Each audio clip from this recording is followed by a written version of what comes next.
Dimu bịalụ be enyi m nwoke chọrọ ịnụ m wee kọọ m duga duga. Di m a na-ekwu maka ya mụ na ya na-abọfụlụ na sekọndịrị skuul ebe afọ ka anyị nọ wee bido wee kwụba. So anyị na-akwụkwugide anyị finish sekọndịrị skuul mụnwa gaba yunivesiti. Ya gwasị na ya ma nga ịghọtago na ya ga-eje ka ya jee zụba afịa o wee jee zụba afịa, but we kept the relationship going. Ịghọta na ọ na-abịa n'afọ m na skuul mụnwa na-agụ akwụkwọ, ọ na-asọpọtụkwa m as little as he can, mana ndị be anyị bụ ife na-azụ m duto na ọda anụmanụ. Then pardon my voice, enwetu m obele cold which my voice na-ekili a small small, ịghọtago. So ọkwanye ahụ o wee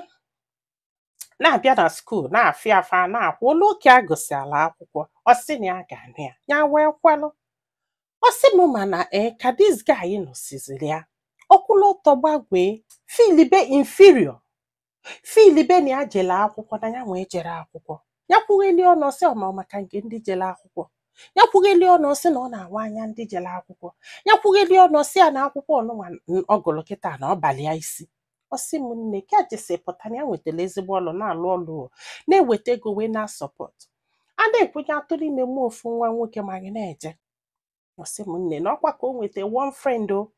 this guy ejere akwụkwọ ya na ya na-abụ wee bido kwụba, and na mgbe this guy batara na ndụ ya na-akwali ya sị ya na etu this guy si asa ndụ adọsara mma ife abụrụ ụdị mmadụ gị na ya na-abụ ga-abụ na ọ ga-eli di gị astray. Ọ sị na ya asụba oyibo, ya sụọ oyibo ịmagolu nwoke asụsụ bụ oyibo di ya ga-ewe iwo a na-awọchi muvi nyakwa opinion ya di ya ga-asị na maka nke ndị gụrụ akwụkwọ ịmagolu nnọọ na-atụchọgali ya wit na ya jele akwụkwọ titi ndozia too much ịmagolu nnọọ don ụtọ ịnaghị husband bụ ịmagolu na-ebido na-efile somehow.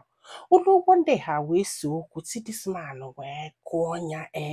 ifu na ihe ọkụli abụrụ sọsọ maka ife ya mere na ife ọkụli abụ maka na ya na-efili too big maka na ya gụrụ akwụkwọ. Ọ sị m nne ebe afọ ka ya nọ wee sị ya na ya chọzi this marriage ya jesi ka o jenụta onye agụrụ akwụkwọ ka o wee do happy. Ịghọtago. Ọ sị ya ọ ya na anya na banya chetakwa na ọmụgo ofu nwa nwoke nọ n'ịka ga-anụ ya. Asị ya don't worry na nke a bụrụ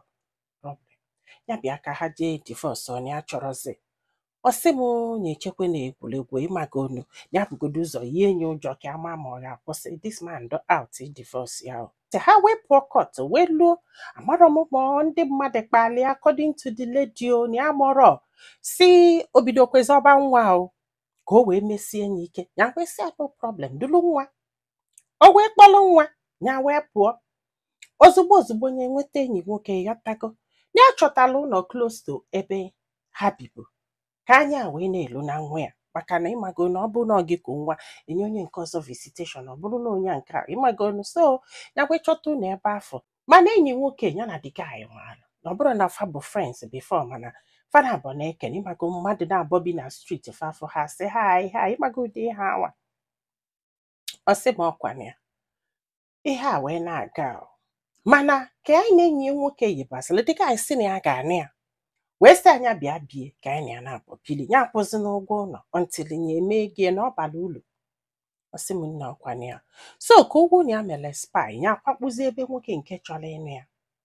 Ọ sị m mana ife mezine bụ na ụka ọbụla die ya agwụ ya okwu ọ na-akpụ ya ashana radọkwa nwa gị na test ashana ị ga-abịakwa ka ịfụ nwa gị, ashana ị ga-emekwa nke a, ashana ịmara Ọ sị m nne ihe adịza too much. Ọ kpọzi anya ashana ya akpọ onye akanogori, ọ kpọ onye ashana ya akpọ onye itibọrịbọ. Ọ sị m ọkwana ya o wee luo one day na etu ka si wee nọdụbe enyi nwoke maybe na ọ mara na enyi nwoke agala ọrụ that day nọrọ na palọ na-awọchi TV di gba windo bata be enyi nwoke ebe a nọ na palọ na-ekili TV wee kụ ya. Ụfọdụ ndị mmadụ nwere obi wee kụ ya o kwere ka ya kwuo okwu ka arụ onu ya ka ọtọ die na-akpeli ya na ya na-abụ wee na-strọgụzi mana enyi nwoke nọ na washroom mgbe ife a na-eme. According to enyi nwoke ya anụzi aka ịgbagolo ka mmadụ na strọgụl ibe na-ada kpitikpitikpiti ya wee si n'ime ụlọ wee gbapụta wee na-anya wee bụrụ nọ nwaanyị ya chọrọ ịnụ ka a na-achọ ka tọgbuo na bie ekwe o. Hey! Ọ sị enyi ya nwoke wee rigolie wee kụ ya ka aka na-ekwu n'ebe bata si kedu ife n'ebe etinye aka fa wee kụ ya hai ọ sị m n'ife fakolu die that day na fakolu ya duga kụsị anya ka enye agbụ dọbịa wee chụpụ ya si ya nwaanyị o ji wee bataba na bie ịbịa ti nwaanyị a ife ọsị na ọka anọrọ ya anọ na o nwere right ịnọbe nwoke ọzọ. Ọ sị m na that guy ya chọrọ ịnụ ya chọrọ igbu egbu ya wee kpọọ polisi maka na papa nwa ya ka ọ bụ. Polisi wee bịa wee chụpụ ya obezi polisi na nwunye ka ọ bụ as long as na nwa jikọlọfa na nwoke ọ nọ na bie na ọ ka anọrọ ya anọ. Ọ na-egekwe ntị o nwaanyị a gịnị a na-abọ divorce go na court o ọ kpọnye gị nwa ka ị ka na-azọ. Hey! Ọ sị m wee kwugide kwụsie polisi wee kpọrọ ya wee pụba. Ozugbo polisi kpọrọ ya o wee lụọ na steshọn wee kpọọ ndị befa wee bịa wee kpọbịa ya na fon na-ayụ ya bikos na enyi ya nwoke nke chọrọ ịnụ ya si ya na ọ ga-ewepụrịrị okwu kọt ndị be die ndị nụburie nụ fancha niile na-ayụ ya na o nwerekwa ife famelie o ịmaka ọnụ maka ihe a nwoke a na-eme na-ayụ ya si anya biko na ọkwa papa nwa ya kedu onye ga-enedo nwa anya ịmagolo a na-ekwu nnọọ. Ọ sị m na ife dozialị abụ na mbụ onye wepụ okwu kọt ka onye wepụ n'okwu kọt ya wee sị ka ya weta ebe a this story ka o wetara m ya oso na ịghọtago enere m ya ọsịsọ duto etu o si wee dị ọsịsọ ọkwa ịghọtago mana ka m gesialụ this very thing ihe a niile kịta o nwere ife kọsịrị ihe a igo. Ụfọdụ ụmụ nwoke igo ha na-eme ha na-emebi ife igo ha na-eme ha na-eluzu ife fachọn igo ha na-eme ha na-act without thinking. Yes, ịna-ekita this very case anyị ga-aghọta na this guy ka love this lady. Yes, is either nọ ndị mmadụ kpagidelie fana abọ wee se okwu because ọ bụ na education ya bụ the problem ọ kara ịnọ n'anụ maka na fana abụ anụrụ di na nwunye until ya agụsị akwụkwọ according to the lady. If not ọma nwe got ije tibe nwaanyị gịnị ya gbasago divorce ọ ịnala ya nwa everything ihe a niile bụ akwa.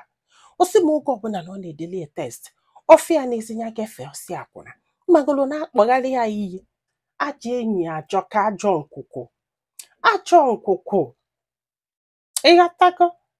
and the girl luzi na station kọbazie all distance ka ụmụnne ya na-ekwu na ọ kafụkwana ya n'anya and na since afọ yọta na ọ dọrọ happy since fa divorce cha kekwena ihe iji allow that divorce ebe ịkafụ this girl n'anya why? So nwanne m kedu ife ilo anya tụọ ọnụ dị nga ka onye agbaghalị ya hapụ ya ka o jenete n'onwe ya anya nụ ebe unu kụgoro duga n'ọkwa na ebele ya na-emelụ ma bịa ma fụrụ ya anya ọbịa bụrụ onye nwa wetara m stori abụta egesịrị m this story ma na o nwere ife ọzọ bụ problem this guy na-abụghị na ọ ka love this lady and no ego mere o ji wee hapụ this marriage now na ọ na-regret ya and ọ makwa how to go about it. Ebe emebe ego this girl instead ị ga-eji nwayọ likpuo n'ile ọma ka iju na-eji aga n'ugwu jekwuru nwunye gị yọbịa